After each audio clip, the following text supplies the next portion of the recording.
మీ కుటుంబ శాంతి, ఆరోగ్యం, ఆర్థిక అభివృద్ధి కోసం రుద్రాక్ష మహాపూజలో తప్పక పాల్గొనండి. ఇప్పుడే నమోదు చేసుకోండి. ఎలా చెప్పాలో, ఏ రకంగా చెప్పాలో కూడా అర్థం కావట్లేదు. ఎందుకంటే మానవ సంబంధాలు అనేవి రోజు రోజుకి దారుణాతి దారుణంగా తయారవుతున్నటువంటి పరిస్థితి.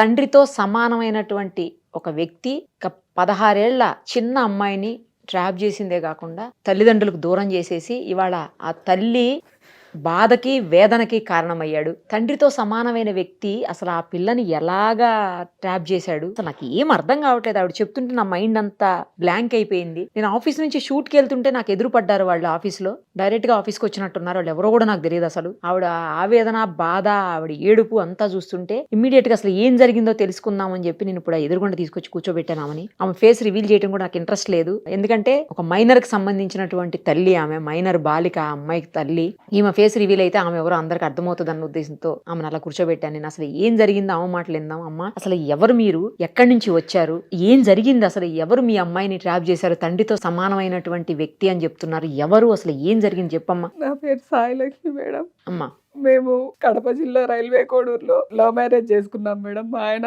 ఇక్కడ తెలంగాణ ఆయన, మా డాడీ డిపార్ట్మెంట్ అయితే నేను లవ్ మ్యారేజ్ చేసుకొని మా ఆయనతో 2006లో డిసెంబర్లో అయింది మేడం పెళ్లి అయ్యాక పాప పుట్టింది. పాప పుట్టాక ఒక 10 ఏళ్ళు అక్కడే రైల్వే కోడూరులోనే ఉన్నాం మేడం. రైల్వే కోడూరులోనే ఉన్నాము. పాప మెచ్యూర్ అయింది మేడం. పాప మెచ్యూర్ అయినాక మా చెల్లి చనిపోవడం జరిగింది, మా సొంత చెల్లి. ఆ పాపను ట్రాప్ చేసి ఆ పాపతో ఫస్ట్ ఆ పాపను ఇబ్బంది పెట్టి ఆ పాపను కూడా ఇచ్చేసినాడు మేడం. ఇప్పుడు ఇతనే ఎవరు అసలు? అతను మీకేమైతాడు? మరిది కావాలి మేడం. వరుసగా మరిది అవుతాడు నీకు? మరిది, మా చెల్లెలకి భర్త. ఓ, నీ సొంత చెల్లెలకి భర్త. ఇంకో చెల్లిని ట్రాప్ చేసి ఆమె చావుకు కారణం అయ్యాడు. మళ్ళీ ఇప్పుడు మీ అమ్మాయిని, మీ సొంత చెల్లెలు భర్త అంటే ఆ అమ్మాయికి బాబాయ్ అవుతాడు. అవును మేడం. అంతే కదమ్మా, చిన్నాన్న అవుతాడు. బాబాయి చిన్నాన్న అంటే తండ్రితో సమానం. అంతే, సమానంగా తండ్రితో సమానం. అలాంటి వ్యక్తి నీ కూతుర్ని చేయటమే నాకు అసలు ఏం అర్థం కావట్లేదు. కానీ మేము లవ్ మ్యారేజ్ మేడం. మా ఆయన యాదవులు, గొల్లోళ్ళు, వాళ్ళు బల్యోళ్ళు. అయితే ఎవరో క్యాస్ట్, వేరే క్యాస్ట్ కదా అని మాట్లాడినాడు మేడం. వేరే క్యాస్ట్ ఏంటమ్మా? నీ సొంత చెల్లెలు భర్త అయితే నీ పిల్లకి బాబాయే కదా అవుతాడు, నీ కూతురికి బాబాయే కదా. అది వాడికి తెలియలే మేడం. వాడు పశువు, అది తెలియలేదు మేడం. ఇదంతా రక్కేసినాడు మేడం. ఇది చెస్ట్ దగ్గర అయితే కొరికినాడు మేడం నా బిడ్డని. నాకేదో ఒక విధంగా న్యాయం చేయండి. మరి ఆ పిల్ల ఎలా ఉంటుంది? తీసుకొచ్చుకోవచ్చు. నన్ను కూడా కొరికింది మేడం నా బిడ్డ. ఇదంతా కొరికి ఇంకా లోపల కూడా కొరికినట్టు ఉన్నాయి. నేను ఏం చూపించాలి మేడం? 9 నెలలు మోసుకొని 16 సంవత్సరాలు సాక్కొని నాకెందుకు మేడం ఈ బతుకు? నాకు ఈడైతే న్యాయం జరుగుతుందని వచ్చినా మేడం. మీ సమక్షంలో నాకు న్యాయం జరిపించేలా చెయ్యండి మేడం. మా నాన్న చనిపోవడానికి కారణం కూడా వాడే మేడం. కాదమ్మా, నీ కూతురు ఏమంటే, నీ కూతురు నిన్ను కొరకటం ఏంటి నాకు అర్థం కావట్లేదు. వాడి పిచ్చి మేడం, వాడి పిచ్చి. వాడు ట్రాప్ చేసినాడు మేడం నా బిడ్డని. ఎంత ఉంటదమ్మా వయసు అతనికి? 16 సంవత్సరాలు మేడం. 2009. వాడికి 50 పైనే ఉంటాయి మేడం. మా చెల్లెల వయసు, వాడి బిడ్డ వయసు 3 ఏళ్ళు గ్యాప్ ఉంటది మేడం, అంతే. అంటే నీ చెల్లెలు రెండో పెళ్ళా? అవును మేడం. అతనికి ముందు బిడ్డ ఉంది. బిడ్డ ఉంది మేడం. ఆమెకి నీ చెల్లెలకి ఇద్దరికి 2-3 ఏళ్ల గ్యాప్. అవును మేడం. ఇంకా నా బిడ్డ కాడ పండుకునే వదిలి వాని బిడ్డ నేను చేసుకోవచ్చు కదా మేడం. ఏ తల్లికి రాకూడదు మేడం ఈ దుస్థితి. నీ చెల్లెలు ఏమంటదమ్మా? నీ చెల్లెలకు తెలుసు కదా ఇప్పుడు ఎక్కడుంది నీ బిడ్డ, ఎక్కడుంది అసలు? నీ కూతురు ఎక్కడుంది ఇప్పుడు? మా దగ్గర లేదు మేడం. నిన్న కడప నుంచి పిలుచుకొని వస్తుంటే నేను వెళ్ళిపోతా. నిన్నంతా సిఐ దగ్గర, మా బాబాయ్ సిఐ ఉంటాడు మేడం కడపలో, ఆయన దగ్గర అంతా జరిగి ఆయన ఒక రోజు నైట్ అంతా మమ్మల్ని ఉంచుకొని మోటివేషన్ చేసి పంపించాక టిఫిన్ పెట్టి పంపించాడు మేడం. మళ్ళీ 9 o'clock అంతా, పొద్దున 9 కంతా దిగేసింది మా కార్లో నుంచి. దూకుతా అని బెదిరిస్తుంటే నాకు తల్లి పేగు కదా మేడం. దూకితే నాకే బాధ, కాలో చెయ్యో ఇరిగింది అని చెప్పి సరే అని కార్ ఆపి దింపేసి వచ్చినాం మేడం ఆ పిల్లని.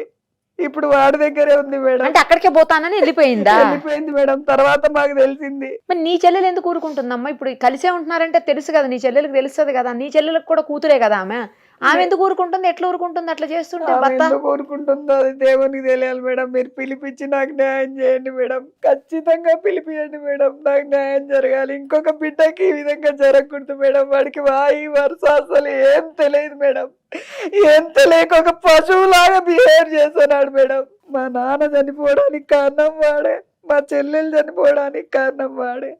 ఇప్పుడు నా బిడ్డ కూడా వస్తే వాడు ఏం చేసుకోవాలని మేడం, నా బిడ్డను కూడా చంపాలనే ఉన్నాడు మేడం. పైగా మమ్మల్ని నా బిడ్డతో మమ్మల్ని, ఇగో మీ అమ్మకి మీ నాన్నకి చెప్తే ఇద్దరిని చంపేస్తా అని చెప్పి ఆ పిల్లని కూడా బెదిరించిన రికార్డింగ్ కూడా ఉంది మేడం. ఇప్పుడు రికార్డింగ్లు అన్ని ఉన్నాయి అమ్మ ఇలాంటివి? అన్నీ ఉన్నాయి మేడం. నాకేదో మరి మీరు ఎందుకు కేసు పెట్టలేదు వాడి మీద? ఎవరు ఎక్కడ మేడం, తిరుపతికి తిరిగినాము, కడపకి తిరిగినాము, ఎవరు కేసు చేసుకోవడం లే మేడం. ఎందుకు తీసుకోవట్లా? మీరు హైదరాబాద్ లో పెట్టండి, మీ అమ్మాయి మీరు ఇక్కడే కదా. మేము పోలేకనే మేడం, మాకు పోలీసుల ద్వారా నాకు న్యాయం జరిగేలాగా లేదు. సుమన్ టీవీ ద్వారా నాకు న్యాయం జరుగుతుందని వచ్చిన మేడం. మిమ్మల్ని చూసి నాకు ఊపిరి వచ్చింది మేడం, నిజంగా చెప్తున్నా. మిమ్మల్ని చూసినాక నేను ఒక్కసారి మాట్లాడించే అవకాశం ఏంటని బయట అన్న వాళ్ళని వేడుకున్నాను మేడం. నేను మీ దగ్గర అయితే న్యాయం జరిగింది మేడం. వాడిని లాగాల మేడం బయటికి. వాడికి డబ్బు ఉందన్న అహంకారంతో ఏమైనా చేస్తున్నాడు మేడం. మా పేదరికాన్ని వాడు ఉదాహరణ చేసుకున్న నా బిడ్డను ట్రాప్ చేసి నాశనం చేసి పెడుతున్నాడు మేడం. నా బిడ్డ నా దగ్గరికి వచ్చి ఎప్పట్లాగా ఉండాలి మేడం. అమ్మ నీ బిడ్డ నంబర్ ఉందా అమ్మ నీ దగ్గర? ఫోన్ ఉందా మేడం? ఫోన్ ఉందా అమ్మాయి దగ్గర? లేదు మేడం. ఫోన్ ఉందో లేదో కూడా తెలియదు మేడం. ఒక ఫోన్ ఎన్ని రోజులైంది నీ కూతురు వెళ్ళిపోయి? నేనే తీసుకొని పోయినా మేడం. కడపలో కేసు పెడదామని చెప్పి నేనే పిలుచుకొని పోతే నాకే రివర్స్ అయింది మేడం. నేను పెట్టను, డాడీ మీదే పెడతానని చెప్పి చెప్తుంది మేడం. ఆ విధంగా వాడు ఆ అమ్మాయిని ట్రాప్ చేసి ఆ అమ్మాయి వశం చేసుకున్నాడు మేడం. వాడిని అయితే వదలొద్దండి మేడం, ప్లీజ్ మేడం. ఏం చదువుతుందమ్మా మీ అమ్మాయి? First year madam, intermediate. అన్ని ఫెయిల్ అయింది మేడం. నీ చెల్లెలు ఎందుకు ఊరుకుంటుంది? నాకు అది అర్థం కావట్లేదు. అంతా అసలు విచిత్రంగా మేడం. మీరు పిలిపియండి మేడం, దయచేసి ఇద్దరిని పిలిపించి ఇవన్నీ అస్సలు కేసు పెట్టించి ఇవన్నీ అసలు బయటికి రాకుండా చేయండి మేడం. నేను అందుకనే మీ దాకా వచ్చింది. అందుకనే మేడం, మాకు ఎక్కడ న్యాయం జరగట్లేదు మేడం. పేద పరిస్థితి మేడం నాది. అతని నెంబర్ ఉందా అమ్మా? ఉంది మేడం. తీస్తాడా మీ ఫోన్ నుంచి చేస్తే? తీయడా మేడం? మీ ఫోన్ నుంచి తీయడు కదా. ఇప్పుడు మరి ఫోన్ చేయమంటారా వద్దా? ఫోన్ చేస్తే అతను ఇన్ఫ్లుయెన్స్ చేస్తాడు మిమ్మల్ని, ఏమన్నా మీకేమన్నా హాని కలుగుతుందని భయపడుతున్నారు కదా మీరు? ఖచ్చితంగా మేడం. మరి ఎట్లా ఈ సమస్యకి పరిష్కారం? అసలు అతను ఎందుకు ఇలా చేస్తున్నాడు ఆ అమ్మాయిని? మీడియా వరకు మీరు వచ్చారు అంటే అతనికి అర్థమవుతుంది కదా నాకు ప్రాబ్లం అవుతుంది అన్న విషయం. మరి ఏమన్నా వెనక తగ్గుతాడేమో అని ఆలోచిస్తున్నాను. టీవీ నుంచి ఏమన్నా కేసు పెట్టే ఛాన్స్ ఉంటుందా మేడం? టీవీ నుంచి డైరెక్ట్ గా మేము పెట్టడానికి ఉండదమ్మా, మీరే పెట్టాలి. ఏం చేయాలన్నా కూడా మీరే చెయ్యాలి. కేసు లాంటి మీరే డైరెక్ట్ గా పెట్టాలి. మేము అతనితో మాట్లాడతాము, కావాలంటే పోలీసులకి చెప్తాము, వాటి వరకు చేయగలుగుతాం తప్పించి మేము డైరెక్ట్ గా అతని మీద మేము కేసు పెట్టలేము. మీరు కాదు మేడం, నేనే పెడతాను. మీరు మాట్లాడించగలరా అని అడుగుతున్నాను. నేను మాట్లాడిస్తాను, మీరు పెట్టండి, కేసు పెట్టండి. ఇక్కడ పెట్టండి, ఫస్ట్ హైదరాబాద్ లో పెట్టండి. హైదరాబాద్ లో మిస్సింగ్ కేసు పెట్టండి. ఎవరి మీద అనుమానం ఉందో మీరు పెడితే హైదరాబాద్ లో నేను మాట్లాడతాను, వాళ్ళతో పోలీసులతోనే మాట్లాడతాను. కానీ నాకు ఒక్క విషయం అర్థం కావట్లేదమ్మా, ఎందుకు మీరు మీ అమ్మాయిని బలవంతంగా ఎందుకు తీసుకురాలేకపోతున్నారు? తెచ్చేయొచ్చు కదా మీరు మీ అమ్మాయిని. మీరు వెళ్ళామంటున్నారు, దిగి వెళ్ళిపోయింది అంటున్నారు. మీకు తెలుసా, పోలీస్ స్టేషన్ లోనే బట్టలన్నీ చింపేసుకుంది మేడం. ఇంకా నేనేం చెప్పలేను మీకు. ఎందుకు బట్టలన్నీ చింపుకుంటే ఎందుకు చింపుకున్నావు అని అడిగితే ఇదిగో కురికేసింది. నన్ను ఇంకా బూత మాటలు కూడా తిట్టింది మేడం. అసలు ఏంటి అంతగానో ఎందుకు? అదే మేడం, అదే నేను చెప్పేది. అదే మేడం చెప్పేది. పూర్తి ట్రాప్ చేసేసినాడు మేడం. 16 years అంటే ఏం తెలుస్తుంది మేడం? ఇప్పుడు పిల్లలకి ఆకర్షణే. ఇప్పుడు ఈ ఏజ్ లో ఆకర్షణ ఒక్కటే ఉంటది మేడం. నేను కూడా ఆ వయసులో ఆకర్షణ పడ్డానికి కూడా వాడు ముసలోడు కదమ్మా, అంత పెద్ద ఏజ్ ఓడు, 50 ఏళ్ల పైనోడు, అదో ఆకర్షణ ఏంటమ్మా? కుర్రోళ్ళతో వెళ్ళారంటే నన్ను అనుకోవచ్చు. ఏదో 20 ఏళ్ల పిల్లలు 20-25 ఏళ్ళ వాళ్ళు అయితే మనం ఓకే సరేలే అనుకోవచ్చు. 50 ఏళ్ళ పెళ్లి చేసి పంపిస్తా అని కూడా చెప్పినా మేడం. ఇంకా ఎవరు చెప్తారు మేడం?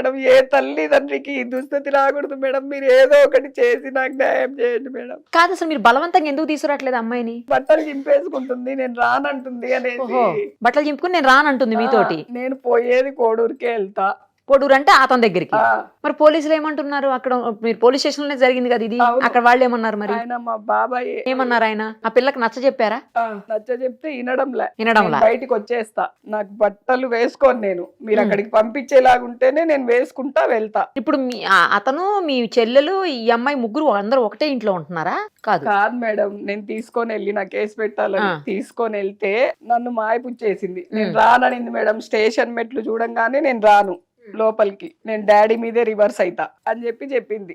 సరే అని నేను 2 దెబ్బలు కొట్టాను మేడం. ఉమ్, కన్న తల్లి కొట్టే ఉమ్. హక్కు ఉండదా మేడం? ఉమ్, అయితే మా బాబాయ్ సిఐ బస్ లో వెళ్ళిపోయింది మేడం. నేను కోడూరుకి వెళ్తానని చెప్పి నన్ను ఓ. మాయపుచ్చి స్టేషన్ నుంచి ఉమ్, వెళ్ళిపోయింది. బస్సులో నుంచి వచ్చే దిగుదురా అని చెప్పి పిలిచే టైంలో ఏమైందంటే పట్టుకున్న డ్రెస్ అది మెత్తబడింది మేడం. అది కొంచెం చిరిగింది. ఉమ్, రివర్స్ నన్నే మాట్లాడింది, నువ్వు చింపేసావని. దాదాపు 5-6 కిలోమీటర్లు నన్ను పరిగెత్తించింది మేడం. ఆ, 5-6 కిలోమీటర్లు నన్ను పరిగెత్తించినాక మళ్ళీ ఎట్లో ఒకట్లా మా బాబాయ్కి ఫోన్ చేస్తూనే ఉన్నా. ఆ, నా దగ్గర అయితే ఫోన్ లేదు. నాకు ఇంట్లో ఈ గొడవల వల్ల మా ఆయన నేను చికాకులు పడి కొంచెం ఫోన్ కూడా నాది పగిలిపోయింది. ఆ, ఎవరి ఫోన్ దొరికితే వాళ్ళ ఫోన్ నుంచి కొట్టిన. ఆ, నా దగ్గర పేపర్లు రాసుకొని ఉన్నా మా బాబాయ్ నెంబరు. ఆ, చేస్తే ఆహా నువ్వు చేస్తావా, ఇంకా అసలు ఒక 2 కానిస్టేబుల్ నన్ను పంపిస్తే ఆ కానిస్టేబుల్ల మీద కూడా మూసేసి అయ్యో, వాళ్ళ ముందరనే బట్టలు చింపేసుకుంది మేడం. కారులో దాదాపు ఒక 5 కిలోమీటర్ల మేరకు బట్టలు లేకుండా వచ్చింది. అంత ఇచ్చేసినాడు మేడం వాడు. నా బిడ్డకు అంత తెలియదు మేడం. ఫస్ట్ అట్లా లేదు మేడం నా బిడ్డ. ఇప్పుడు వాళ్ళతో పాటే ఉందా? వాళ్ళ ఇంట్లోనే ఉందా? మీ చెల్లెల ఇంట్లోనే? మా చెల్లెలు ఇంట్లో లేదు మేడం. మరి ఎక్కడుంది ఇప్పుడు? తెలీదు. ఆహా. వాడు ఎక్కడ పెట్టాడో తెలియదు. అయితే వేరే వాళ్ళ ద్వారా తెలిసింది, ఇక్కడికే వస్తుంది పాప, ఎక్కడికి? ఇక్కడికి హైదరాబాద్ వస్తుంది. ఇప్పుడు వస్తుందా? వస్తుందంట అనేసి చెప్పినారు మేడం. అయితే నేనేమన్నానంటే మేము సుమన్ టీవీకి వస్తున్నామంటే మళ్ళీ వాడికి రివీల్ చేస్తుంది, ఆ, అప్పుడు మేము ఇదైపోతాం కదా, అవును. వాడు ఏదైనా చేస్తాడని చెప్పి మా ఆయన ఏం చెప్పినాడంటే వద్దు అక్కడే ఉంచుకోండి. మా చెల్లెలు ఇక్కడ హాస్టల్లో ఉంటది మేడం, అక్కడ ఉంచమని చెప్పినాము. మా చెల్లెలకే చెప్పేసి వచ్చినాం, మా రెండో చెల్లెలు. ఇంకో చెల్లెలా ఆమె? ఆ అమ్మాయి ఇంకో చెల్లెలు. ఆమెకి ఆమె దగ్గర పెట్టుకోమని చెప్పారా? చెప్పి వచ్చినాం. ఎందుకంటే ఇక్కడికి వస్తున్నామంటే ఆ పాప యాక్సెప్ట్ చెయ్యదు మేడం.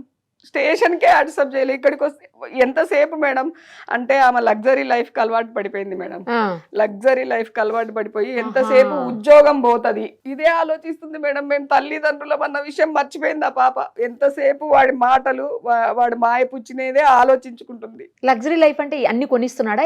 అన్ని అదే మేడం కొనిచ్చి ఇంకా దానికి కూడా అలవాటు చేసేసినాడు మేడం. బరికినాడు మేడం. నాకు కూడా నేను మా ఆయన చెప్తుంటే నేను నమ్మలేదు. నాకు కూడా వేరే వాళ్ళ ద్వారా తెలిసి ఆ ఫోటోలన్నీ బయటపడితే నా మనసు ఎంత కుంగి కృషించిపోయింటది మేడం. 16 ఏళ్ళు నేను సాక్కుంటే నన్ను ఇంత మోసం చేసిందని. మాకిద్దరికి గొడవలు మేడం రోజు ఆ పిల్ల వల్ల. ఎన్నాళ్ళ నుంచి అమ్మాయి ఇలా ఎన్నాళ్ళ నుంచి జరుగుతుంది? ఇప్పుడైతే ప్రస్తుతానికి వాడు చెప్పడం మేడం, వాడు రికార్డింగ్ లో 6 ఏళ్ల నుంచి అని చెప్తున్నాడు. 6 ఏళ్ల నుంచి జరుగుతుంటే మీకు ఇంత కూడా అనుమానం రాలేదా? అనుమానం 6 ఏళ్ల నుంచి మీ దగ్గరే ఉందిగా అమ్మాయి. ఉంది మేడం. మరి మీకు ఇంత కూడా అనుమానం రాలేదు మేడం. రాకుండా చేసినారు. ఇప్పుడు కూడా నాకు వేరే మా ఫ్రెండ్ ద్వారా తెలిస్తే ఇప్పుడు కూడా నేను తెలుసుకున్నాను మేడం.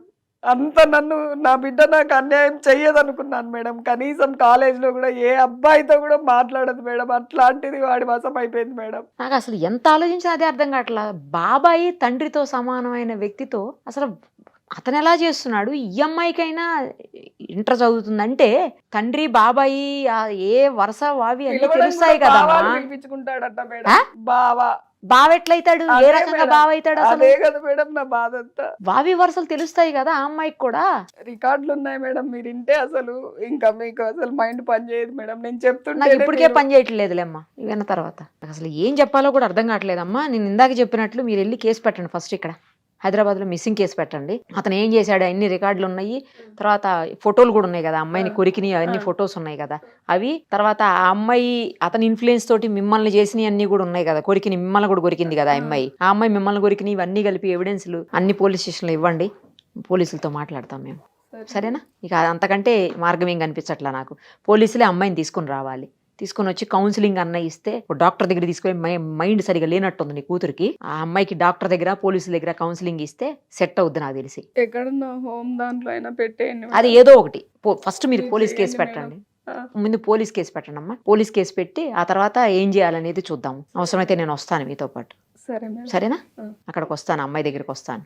ఏదో ఒకటి చెయ్యండి మేడం, ప్లీజ్ మేడం. నా బిడ్డలాగా ఇంకొకటి జీవితం నాశనం చేయకూడదు మేడం. వాడు నాకంత కడుపుకోతుందంటే అంత కడుపుకోతుంది మేడం. చంపుకోలేను కదా మేడం, పుట్టించుకొని చంపుకోలేను కదా మేడం. కన్నదాన్ని ఎట్లా చంపుతావులేమ్మా? అంత ధైర్యం రావట్లే మేడం. ఆ పిల్ల నిన్న దిగిపోయినప్పటి నుంచి నాకు అన్నం కూడా తినబుద్ధి కాక నేను అసలు నేనేం చేస్తున్నానో కూడా నాకు అర్థం కాక ఎందుకులే మేడం నా బాధ అంటుంది. నా తోబుట్టువే ఇట్లా చేస్తుంది. అనేసి ఎంత బాధగా ఉందంటే, ఆమె ఏం చిన్న జాబ్ కాదు మేడం, డిప్యూటీ తహసీల్దార్ లెవెల్లో ఉండి అన్నీ తెలిసి కళ్ళు మూసుకొని ఉంది. ఏంది భగవంతుడా నాకెందుకు ఈ పరీక్ష అని చెప్పి ఎంత బాధపడుతున్నానంటే అంత బాధపడుతున్నా మేడం. మీ దగ్గరకు వస్తే న్యాయం జరుగుతుందని వచ్చినా మేడం. నాకు ఏదో ఒక విధంగా న్యాయం చేసి వాడిని జైలుకు పంపించి ఏర్పాటు చేయండి మేడం.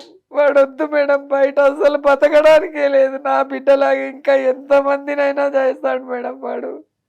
మాకు ప్రాణహాని కూడా ఉంది మేడం. ఖచ్చితంగా ఇది రివీల్ అయితే ఖచ్చితంగా మమ్మల్ని ఉంచాడు మేడం వాడు. నా బిడ్డని మమ్మల్ని అందరినీ చంపేస్తాడు. నాకు 5 ఏళ్ళ బాబు ఉన్నాడు మేడం వాడు. మీరు ఇది కూడా పెట్టండి అమ్మా, కేసు పెట్టేటప్పుడు ప్రాణహాని ఉందని కూడా కేసు పెట్టండి అమ్మా. కేసు పెట్టి ఎవిడెన్స్లు అవన్నీ పోలీస్ స్టేషన్లో ఇవ్వండి, పోలీసులతో మాట్లాడతాం, సరేనా?